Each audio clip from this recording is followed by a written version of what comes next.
A ideia que saiu de Sartre, na peça Entre Quatro Paredes, quando ele imagina pessoas numa espécie de inferno claustrofóbico e uma personagem diz que o inferno são os outros.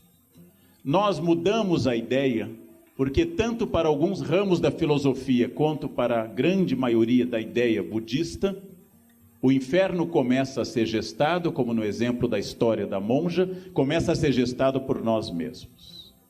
O inferno é uma opção de entrar em um discurso de ódio. O inferno é uma opção de eu ceder à raiva. O inferno é uma opção de eu transformar aquilo que eu discordo em um movimento destrutivo de aniquilação do outro. Naturalmente, desarmar pela consciência, pelo exercício, pela meditação, pela sabedoria, essa bomba relógio que nosso eu, nosso narciso, nossa vaidade produz em nós. Bomba relógio que faz com que as pessoas, como eu sempre lembro, sejam capazes de perseguir um homem que cortou a sua frente. Sejam capazes de ir atrás de um carro que cortou, arriscando o carro, sua família e a si próprios, por causa de um gesto passageiro, irrelevante, mas que feriu o meu narciso. E eu entrei em um círculo de diálogo com a raiva ou descuido do outro.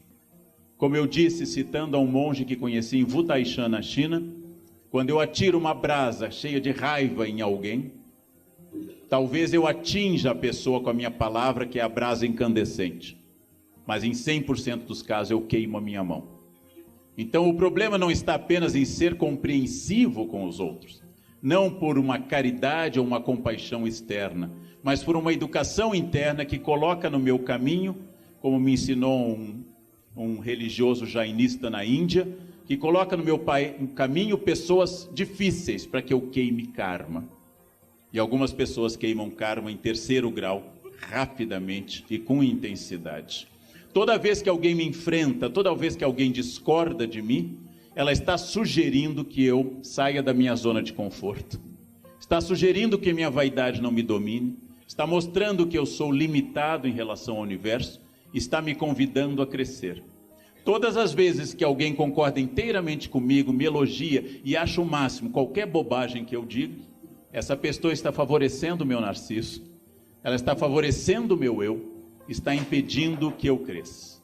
Então, qual o limite disso? A monja disse, eu concordo inteiramente, o limite disso é a ética e a lei.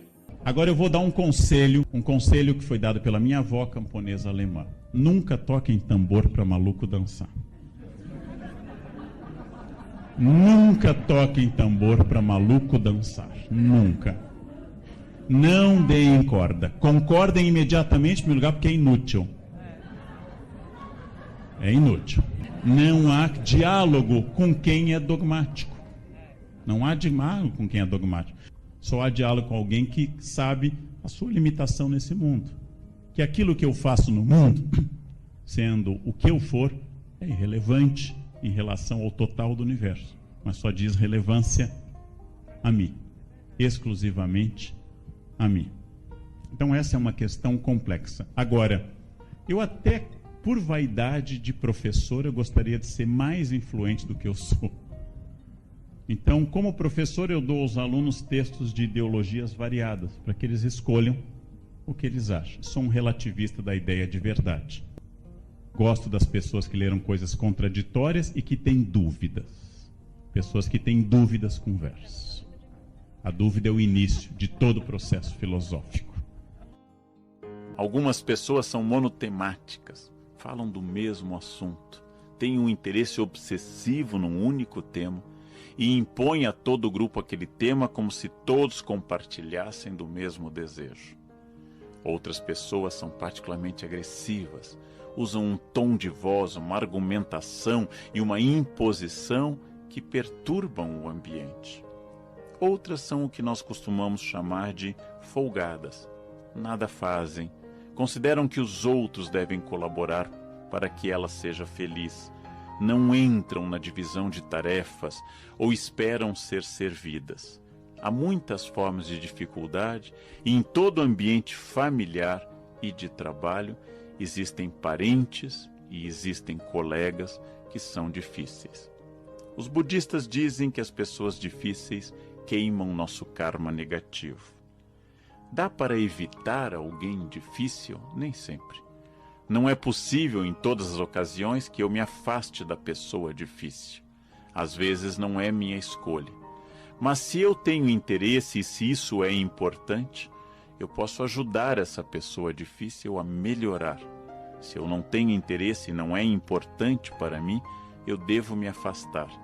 Mas quando isso não é possível, acima de tudo, eu devo encontrar uma área de equilíbrio comigo mesmo para entender que aquela pessoa é difícil e que eu não devo entrar nesse jogo da dificuldade dela. Quando eu consigo isolar um pouco mais a pessoa difícil dentro de mim, eu consigo ter mais harmonia. E se eu não posso evitar o contato, pelo menos eu evito o dano e a raiva de conviver com uma pessoa difícil.